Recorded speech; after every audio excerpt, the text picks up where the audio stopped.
Hi everyone, this is my presentation on the findings from my community needs assessment as well as program recommendations for Oswego County. So as you can see, Oswego County is located in the northwestern part of New York State. It's mostly rural at 76.8% compared to New York, which is 12.1%. And one of the issues with being in rural is that those areas are associated with higher rates of obesity. It also has a high poverty rate with a prevalence higher than both New York State and the United States. And it's prone to inclement weather like snow, cold temperatures, and ice. For example, this year we're in April and there's still snow falling. So these factors could be contributing to the health of Oswego County, which it has a low ranking compared to the 62, or out of the 62 New York State counties, it's number 56 for health outcomes, which is an indicator of both quality and length of life. In Oswego County, 74.7% of adults are overweight and obese, or obese, and 33.8% of them are obese. Both these numbers are higher than the percentages of New York and the US. And the obesity rate is about 11% higher than the goal that New York State set in their prevention agenda for 2013 to 2018. So you can see this area is a hindrance to the state achieving some of their goals.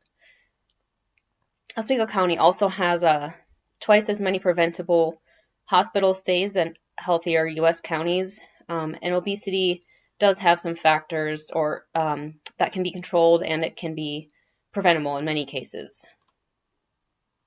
So I focused on adults ages 18 to 64 living in Oswego County who are overweight or obese as my target population. And I chose them because of the health costs and dangers of obesity, which I'll get to in a moment. But the specific age range was chosen because it's a large portion of Oswego County, or 63.6%, are 18 to 64 years old. So I figured a larger target would provide more potential for significantly impacting the health of Oswego County. So in addition to genetics, which can't be controlled, there are a lot of factors like diet and exercise that cause obesity, which can be controlled. However, if one doesn't, and they gain weight, if their body mass index increases to above 30, they're considered obese, and this is associated with an increased risk of serious health issues like low quality of life, arthritis, hypertension, type 2 diabetes, cardiovascular disease, stroke, various cancers, and all cause mortality. In addition to affecting the individual, it can also cause costs for healthcare and medical costs. For example, in 2008, obesity costed about $147 billion in medical care costs in the United States. And on the job front, about $4.3 billion is lost per year due to obesity-related job absenteeism and lower productivity. Some of the contributing factors to obesity in Oswego County, one I mentioned is that it is rural, and the community needs assessment I performed included a key informant interview with Leanna Cleveland, who is the Rural Health Network Coordinator from Oswego County Opportunities. And she pointed out that being rural is one of the main barriers to Oswego County residents getting adequate physical activity and having a healthy diet.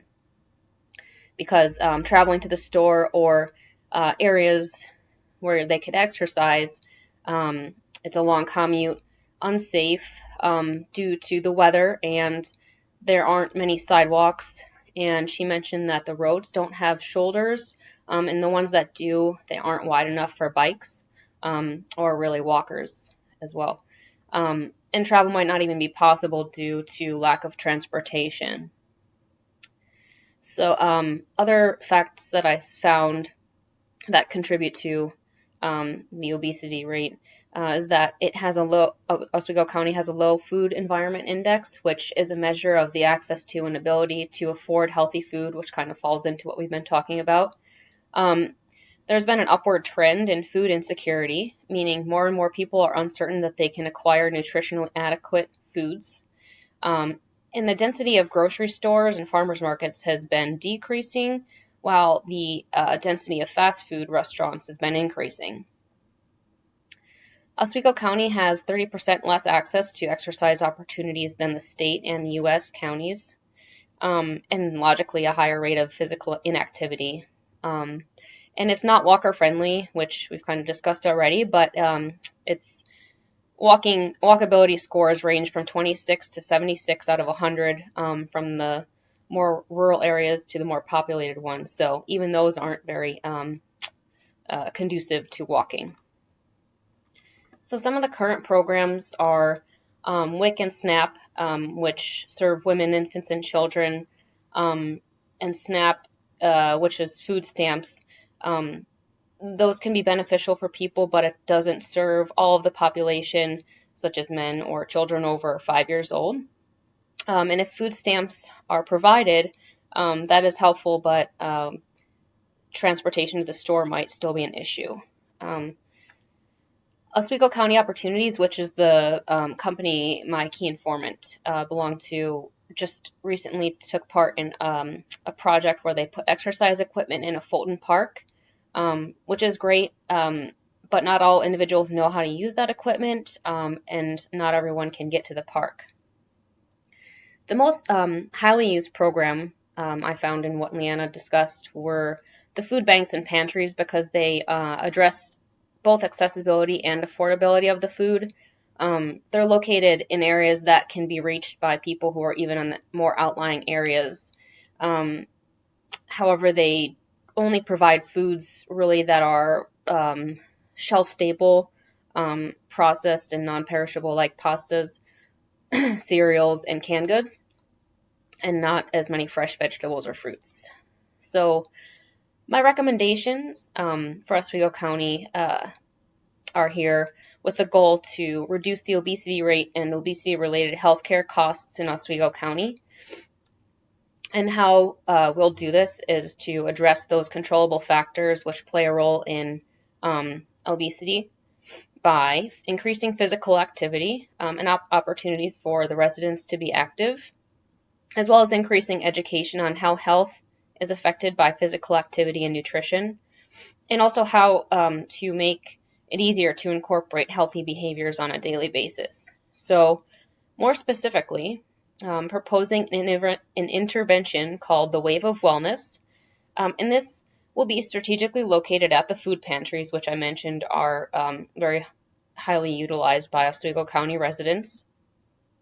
So during the food pickup times, walking groups will meet, and at these meetings, information will be provided on the importance of exercise, and they'll also be given a chart that they can track, so when they're not with the walking group.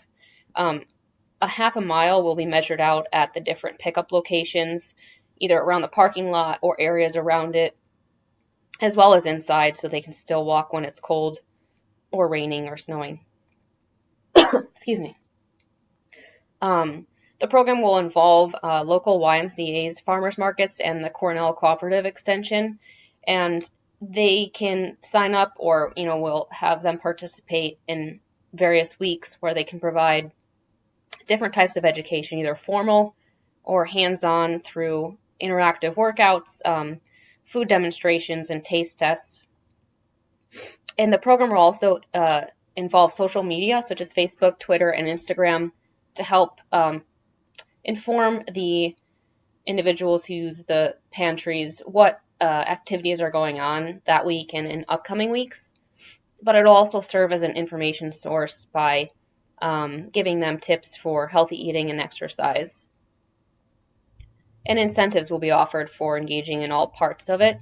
The prizes are conducive to the goals of the intervention, such as Fitbits, fresh produce box deliveries, online workout class subscriptions, and cooking classes.